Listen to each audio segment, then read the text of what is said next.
भारत के हर middle class का सपना होता है कि उसके सर पर एक छत हो जाए, क्योंकि उसे बचपन से बताया गया है कि अगर आपने अपने लिए घर खरीद लिया यानी आप जिंदगी में सेट हो गए, यानी आपके जिंदगी की आधी से ज्यादा समस्याओं का हल हो गया। लेकिन क्या आज की डेट में ये वाकई में सच है? क्योंकि इस सपने को पूरा करने के लिए लोग अपनी आधी से ज्यादा जिंदगी गिरवी रख देते हैं। नमस्कार, अपनी संपत्ति यूट्यूब चैनल में आपका स्वागत है। अगर आप चैनल पर नए हैं तो वीडियो को लाइक और चैनल को सब्सक्राइब तुरंत कर लीजिए। इस वीडियो में हम लोग बात करेंगे उस मिडिल क्लास की जो कि घर खरीदने के ट्रैप में फंस चुका है या फंसने जा रहा है। अगर भारत के बड़े शहरों की बात करें तो वहां पर मिडिल क्लास अगर अपना घर खरीद लेता है तो उसकी सैलरी का कम से कम 50 से 60% हिस्सा ईएमआई भरने में ही चला जाता है, और प्रॉपर्टी टैक्स, बिजली, पानी सब मिला लिया जाए तो ये लमसम 70% तक पहुंच जाता है। और फिर उसके हाथ में बचता है सिर्फ 30%। उसमें बच्चों की पढ़ाई, दवाई और घर का खर्च, इन्हीं खर्चों को पूरा करने में उसकी पूरी जिंदगी निकल जाती है। यानी अपनी सैलरी का मात्र 30% ही उसके हाथ में आता है। मतलब साफ है, अगर आप 1 लाख रुपए महीना कमा रहे हैं तो आपको अपनी पूरी जिंदगी 30,000 रुपए महीने में ही गुजारनी पड़ेगी। अब बात ये आती है, जब इतना ही बोझ पड़ रहा है तो लोग घर क्यों खरीद रहे हैं? जवाब सीधा है, क्योंकि हमें बचपन से यही सिखाया गया है कि अगर आपने अपने लिए घर खरीद लिया यानी आप जिंदगी में सेट हो गए, यानी आपके जिंदगी की आधी से ज्यादा समस्याओं का हल हो गया। किराए के घर में रहने वाले लोगों को समाज एक अलग निगाह से देखता है। लेकिन दोस्तों, ये बात हमें बताई हमारे माता पिता ने, लेकिन उनके समय का दौर और हमारे समय में बहुत बड़ा अंतर आ चुका है।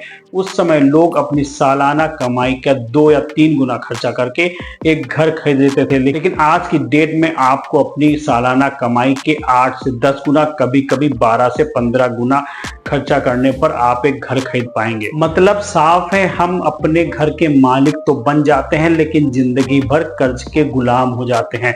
2018 से 2024 के बीच में बड़े शहरों में घरों के दाम लगभग दूने हो चुके हैं, लेकिन सैलरी सिर्फ 33% ही बढ़ी, वो भी कुछ सेक्टर में। यानी घर खरीदना दिन पर दिन मुश्किल होता जा रहा है, लेकिन लोगों में घर खरीदने की ओर भी लगातार बढ़ रही है। और आपको सबसे मजेदार बात बताते हैं, बड़े शहरों में लमसम 1.5 करोड़ मकान खाली पड़े हैं। तो यही है वीडियो का अगला भाग। इससे पहले मैं आपसे रिक्वेस्ट करूंगा, अगर आप वीडियो में यहां तक आ गए तो वीडियो को लाइक और चैनल को सब्सक्राइब तुरंत कर लीजिए, क्योंकि हम लोग इस चैनल पर रियल एस्टेट संबंधी बातें किया ही करते हैं। अब बात ये आती है, जब घर इतने खाली पड़े हैं और उन घरों को खरीदने वाला कोई नहीं है तो ये घरों के प्राइस लगातार बढ़ते क्यों जा रहे हैं? यानी घरों की कमी है नहीं, लेकिन घरों की कमी हमें महसूस कराई जाती है। देखिए, मुंबई जैसे शहरों में FSI यानी फ्लोर स्पेस इंडेक्स काफी कम है। इसका मतलब यह है कि आप बहुत ज्यादा ऊंची बिल्डिंगें नहीं बना सकते, बल्कि सिंगापुर जैसे शहरों की बात करें तो वहां पर FSI बहुत अधिक है,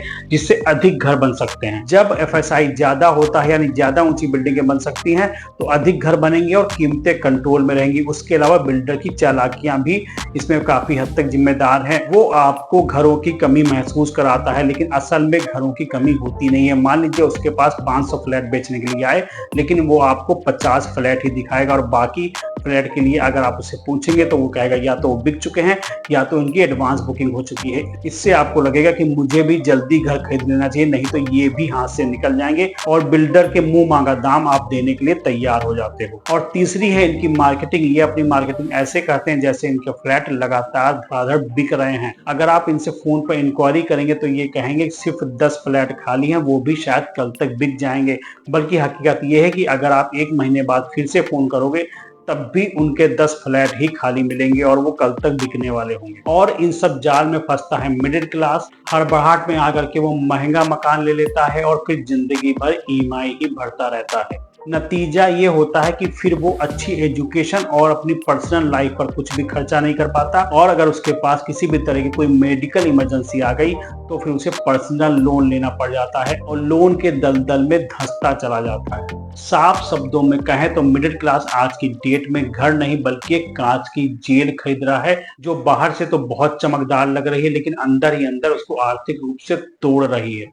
तो क्या इस वीडियो का सारांश ये है कि हमें घर नहीं खरीदना चाहिए, या एक मिडिल क्लास को घर कभी नहीं खरीदना चाहिए? नहीं, इस वीडियो का मतलब ये बिल्कुल भी नहीं है। हमें घर जरूर खरीदना चाहिए, लेकिन घर खरीदने से पहले हमें अपनी क्षमता और भविष्य की जरूरतों का आकलन सही से कर लेना चाहिए। हो सकता है आज की डेट में आपको कोई घर या फ्लैट बहुत सस्ते दाम पर मिल रहा है, लेकिन आपके पास पैसा नहीं है तो वो आपके लिए महंगा है। लेकिन आप सस्ते घर के चक्कर में इधर उधर से पैसा इकट्ठा करते हैं, बैंक से लोन ले लेते हैं और फिर जिंदगी भर ईएमआई के दलदल में फंस जाते हैं। हो सकता है आने वाले समय में वही घर आपको महंगा मिले, लेकिन तब अगर आपने सही से अपने बजट को कंट्रोल किया होगा तो वही महंगा घर आपको सस्ता नजर आएगा।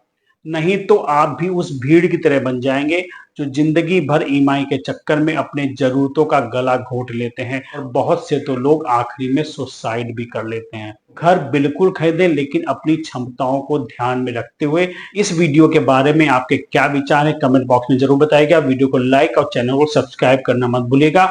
नमस्कार, मिलते हैं नेक्स्ट वीडियो में।